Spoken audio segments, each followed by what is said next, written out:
தமிழகத்தின் வீர விளையாட்டான ஜல்லிக்கட்டு எந்த தடையுமின்றி தொடர வேண்டும் என நடிகர் கமல்ஹாசன் தெரிவித்துள்ளார். சென்னையில் இன்று லலித் கலா அகாடமியில் நடைபெற்ற ஜல்லிக்கட்டிற்கான புகைப்பட கண்காட்சியில் கமல்ஹாசன் கலந்து கொண்டார். நிகழ்ச்சியில் பேசிய அவர், அமைதியான காலத்தில் இளைஞர்களின் பலத்தை நிரூபிக்கும் வகையில் நடைபெறும் இந்த வீர விளையாட்டை தொடர்ந்தால் இந்தியாவில் சுற்றுலாத்துறை வளர்ச்சி அடையும் என குறிப்பிட்டார்.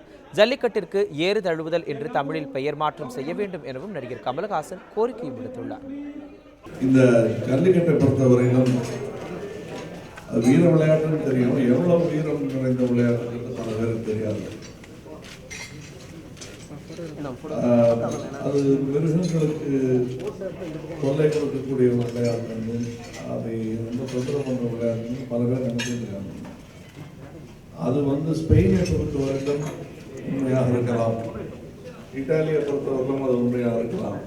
என்ன நடக்குதுன்னு தெரியாம அந்த மிருகங்கள் கொண்டு ஓடும்போது அதை கத்தியால குத்தி அதுக்கப்புறம் அதை சரி பண்ணி சாப்பிடுறது அந்த விளையாட்டை நான் பார்த்துருக்கேன். அதுல மிருகத்திற்கான எந்த வாய்ப்பையும் கொடுப்பதே இல்லை. அதுல ஸ்போர்ட்ங்கிறது கிடையவே கிடையாது. இங்கே இந்த மாட்டில் ஒரு சின்ன ஆணை வச்சு மாட்டு நிறுத்திட்டா அவன் மீதான் கிடையாது. இதுக்கு பேர் ஜல்லிக்கட்டுன்னு வச்சிருக்காங்க. சொல்றதுடைய தமிழ் பெயர் என்னன்னா ஏறு தழுவுதல். அதை அணைச்சு பிடிக்கணும், அவ்வளோதானே தவிர ரொம்ப பிடிச்சி முடிக்கிறதோ அதை கொலை பண்ணுறதோ அல்ல இந்த விளையாட்டு. அமைதியான காலங்களில் மோதலுக்கு பயந்து விடக்கூடாது நம்ம இளைஞர்கள் என்பதற்காக அவர்களுடைய தசை நார்களை பதம் பார்க்கும் ஒரு வீர விளையாட்டாக இது இருக்கிறது. அது தொடர வேண்டும் என்பது என்னை போன்ற ஒரு சிலரது கோரிக்கை. இந்த எக்ஸிபிஷனுக்கு நான் வந்ததுக்கு காரணம் இவருடைய புகைப்பட கலை நன்றாக இருக்கிறது என்பது போக இந்த ஒரு புராதன ஒரு விஷயம் நவீன மேற்கத்திய சிந்தனைகளால் அடிபட்டு போகக்கூடாது என்பதற்காக நான் நினைக்கிறேன். ரெண்டு விஷயங்களுக்காக நான் நினைக்கிறேன்.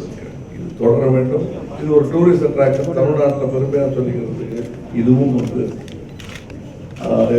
இந்த வீரமாவது நமக்கு இருந்து இதை பெரியவர்கள், இதை முடிவெடுப்பவர்கள் தயவு செய்து இதை ஒரு பண்பாட்டு கலாச்சார விளையாட்டாக நினைத்துக் கொண்டு இதை தக்க வைக்க வேண்டும் என்பது என்னை போன்ற ஏறு தழுவும் தமிழர்களின் நன்றி.